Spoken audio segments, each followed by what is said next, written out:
అందరికీ నమస్కారం. నేను మీ షణ్ముఖ్. 2 రోజుల కిందట బిగ్ టీవీ ఛానెల్‌కి ప్రొఫెసర్ నాగేశ్వర గారు ఒక విశ్లేషకుడిగా ఆయన పాల్గొనడం జరిగింది. మరి ఆ విశ్లేషణలో అంటే యాంకర్ ఈ విధంగా క్వెషన్‌లు అడగడం జరిగింది. 2026లో అంటే 26 వరకు ఇప్పుడు చేసినటువంటి కూటమి ప్రభుత్వం సాధించినటువంటి విజయాలు గాని, చేసినటువంటి పనుల్లో ప్రజల్లో వ్యతిరేకత ఉందని కొన్ని అంశాలను గురించి ప్రస్తావిస్తూ ఆయన మాట్లాడడం జరిగింది. అదే విధంగా జగన్మోహన్ రెడ్డి గారి యొక్క చేసినటువంటి పోరాటాల గురించి కూడా ఆయన దానిపైన మాట్లాడుతూ కొన్ని వివరణలు ఇవ్వడం జరిగింది. దానిపైన నేను ఒక రాయలసీమ వాసిగా, ఆంధ్రప్రదేశ్ రాష్ట్ర పౌరుడిగా, అతి ముఖ్యంగా తెలుగు యువత తరపున నేను మాట్లాడదలుచుకున్నా. ప్రొఫెసర్ నాగేశ్వర గారు మీరు మాట్లాడినటువంటి మాటల్లో ఏమని మాట్లాడారు అంటే, అసలు ఉద్యోగాలు ఆంధ్రప్రదేశ్‌లో ఉన్నటువంటి నిరుద్యోగ ఏదైతే శాతం ఎక్కువ ఉందో, నిరుద్యోగులు ఎక్కువగా కూటమి ప్రభుత్వంపై వ్యతిరేకతతో ఉన్నారు అని చెప్పేసి అనడం జరిగింది. For your kind of information మీకు మర్చిపోయి ఉంటారేమో ఒకసారి గుర్తుకు చేయాలని చెప్పేసి నేను అనుకుంటా ఉన్నా. 2024 సార్వత్రిక ఎన్నికలలో గెలిచిన తర్వాత, చంద్రబాబు నాయుడు గారు ప్రభుత్వం ఏర్పాటు చేసిన తర్వాత, ఇచ్చిన మాట ప్రకారం నారా లోకేష్ గారు యువగలం పాదయాత్రలో ఇచ్చినటువంటి హామీల మేరకు ప్రతి జనవరిలోనే మేము జాబ్ క్యాలెండర్ రిలీజ్ చేస్తామని చెప్పేసి చెప్పినటువంటి నేపథ్యంలో భాగంగా మీరు చెప్తున్నారే జగన్మోహన్ రెడ్డి గారు చేసినటువంటి పోరాటాలు ఆహా ఓహో అని మీరు ఏదైతే ఊకదంపుడు ఉపన్యాసాలు ఇస్తున్నారో డిబేట్లో పాల్గొని, మరి ఈ జగన్మోహన్ రెడ్డి గారి పార్టీ తరపున కొంతమంది లాయర్లు 150కి పైగా మెగా డిఎస్సి పైన కేసులు వేయడం జరిగింది. ఇది రాష్ట్ర ప్రజలకు తెలియజెప్పాల్సిందిగా నేను మీడియా ముఖంగా మీకు చెప్తా ఉన్నా. ఎందుకంటే మీరు మేధావి కాబట్టి, మీరు అతి తొందరగా అర్థం చేసుకుంటారు కాబట్టి, ఒక కూటమి ప్రభుత్వంలో నిరుద్యోగులకి న్యాయం జరిగిందా, అన్యాయం జరిగిందా అనేది మీకు తెలియజేయాల్సినటువంటి బాధ్యత ఒక రాయలసీమ పౌరుడిగా, ఒక తెలుగు యువతగా, ఆంధ్రప్రదేశ్ రాష్ట్ర పౌరుడిగా నాకు ఉంది కాబట్టి ఆ బాధ్యతతో మీకు చెప్తా ఉన్నా. మీరు మర్చిపోయారేమో, ఎందుకంటే మతిమరుపు వల్ల మీకు మదిలేకు వచ్చిందేమో తెలియదు కానీ 16,347 పోస్టులకి, అది కూడా రిజర్వేషన్ అప్లై చేసి, వర్గీకరణ బిల్లును కూడా దాంట్లోనే అప్లై చేసి 150కి పైగేసినటువంటి కేసులని సాల్వ్ చేసి, గౌరవ హైకోర్టు న్యాయస్థానం నుంచి గౌరవ సుప్రీంకోర్టు న్యాయస్థానం వరకు తెలుగుదేశం పార్టీ పోరాటం చేసి 16,347 డిఎస్సి పోస్టులకు సక్సెస్ఫుల్గా 160 రోజుల్లోనే చేయడం జరిగింది. ఇది మీరు గమనించగలరు. ఇకపోతే నిరుద్యోగులకు ఎక్కువగా ఉంది అసంతృప్తి అని చెప్పేసి అంటా ఉన్నారు. అది మొదటి అధ్యాయం. ఇదే సంవత్సరాల కాల వ్యవధిలోనే పోలీసులకు అంటే కానిస్టేబుల్ నియామకానికి సంబంధించి జగన్మోహన్ రెడ్డి గారు నోటిఫికేషన్ ఇచ్చినా దానిని సాల్వ్ చేయకోకుండా ఏది హైకోర్టులో పెండింగ్ ఉంటే వచ్చినటువంటి తెలుగుదేశం పార్టీ హైకోర్టు న్యాయస్థానానికి వెళ్ళి అక్కడ సాల్వ్ చేసి తద్వారా నియామక పత్రాలు ఈరోజు 6,001 మందికి నియామక పత్రాలు ఇవ్వడం జరిగింది. ఇది మీరు గమనించగలరు. ఇది మర్చిపోయారేమో అని చెప్పేసి మీకు మరొకసారి గుర్తుకు చేస్తూ ఉన్నా. మరి మరలా ఇప్పుడు జనవరి రాబోతూ ఉంది. ఈ జనవరిలో కూడా మరలా జాబ్ మేళా అంటే ఈ గవర్నమెంట్ ఉద్యోగాలు క్యాలెండర్ రిలీజ్ చేయబోతూ ఉన్నారు. కాబట్టి ఈరోజు ప్రతి ఒక్క కాన్స్టిట్యుయెన్సీలో ప్రతి ఒక్క ఎమ్మెల్సీ కానీ, ఒక ఎమ్మెల్యే కానీ ప్రైవేట్ కంపెనీలను ఆహ్వానించి, ఎంఎన్సీ కంపెనీస్, మల్టీనేషనల్ కంపెనీస్ని ఆహ్వానించి వారి వారి స్కిల్స్కి తగ్గట్టుగా జాబ్ మేళా నిర్వహించి ఒక నియోజకవర్గంలో 300 లేదా 400 మందికి ఉద్యోగాల కల్పన జరుగుతూ ఉంది.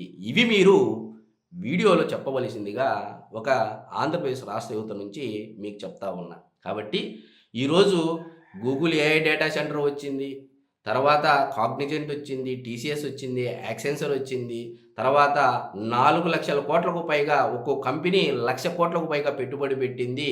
ఏ కంపెనీలు అంటే ఏంటి, గ్రీన్ హైడ్రోజన్ ప్లాంటు, అనకాపల్లిలో పెట్టేటువంటి ఆర్సెల్ఆర్ మిట్టల్ కంపెనీ, మళ్ళీ Reliance biogas plant, BPCL plant, Google AI data centre, ఇవన్నీ మీరు చెప్పి విశ్లేషణ చేసి ఉన్నట్లయితే ఇంకా బాగా ఉండేది అని చెప్పేసి నేను చెప్తా ఉన్నా.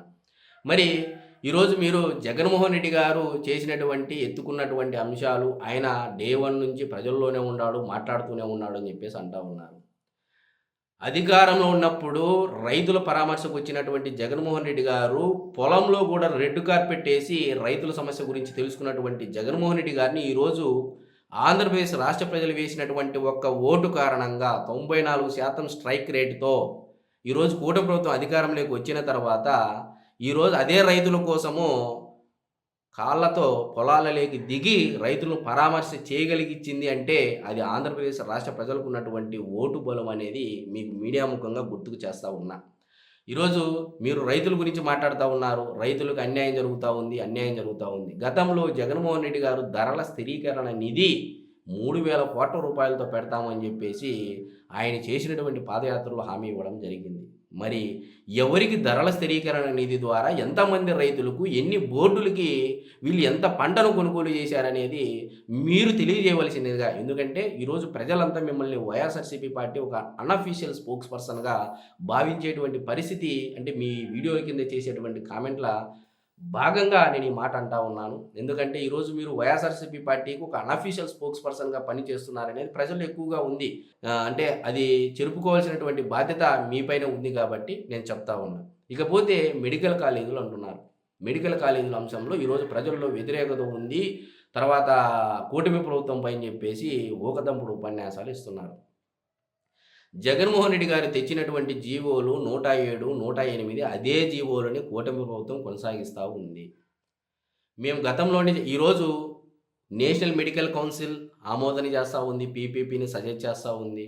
గతంలో దివంగత నేత రాజశేఖర రెడ్డి గారి హయాంలో 108 సీఈఓగా పనిచేసినటువంటి వెంకట్ గారు కూడా పీపీపీ మోడల్ని సజెస్ట్ చేస్తూ ఉన్నారు.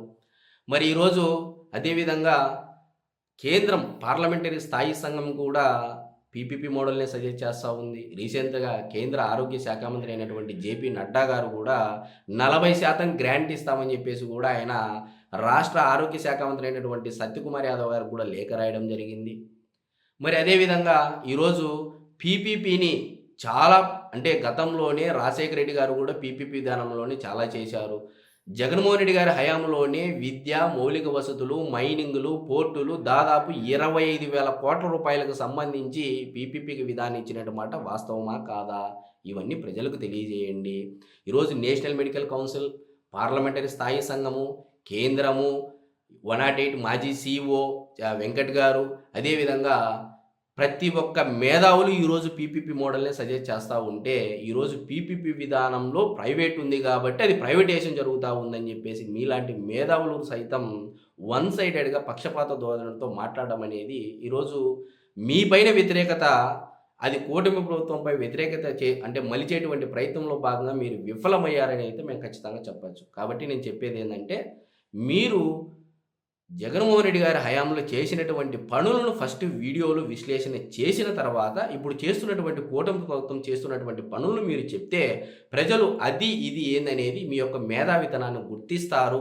ఇందు మూలంగా నేను చెప్పేది ఏంటంటే, మీ మేధావిగా మీ మీద పడినటువంటి మరక, YSRCP party unofficial spokes person అనే ఒక మరకను టైడ్ లాగా తుడుచుకోవాల్సినటువంటి బాధ్యత మీదే. కాబట్టి నేను చెప్పేది ఏంటంటే, మీరు జగన్మోహన్ రెడ్డి గారి హయాంలో చేసినటువంటి పనులను ఫస్ట్ చెప్పి దాని తర్వాత కూటమి ప్రభుత్వం చేస్తున్నటువంటి పనులను చెప్తే ప్రజలకు మంచి ఏంది, చెడు ఏంది, ఎక్కడ ఏమి జరిగింది అనేది తెలుసుకోగలుగుతారు అని చెప్పేసి ఆంధ్రప్రదేశ్ రాష్ట్ర యువత తరపు నుంచి మీడియా ముఖంగా నేను మీకు చెప్తా ఉన్నాను.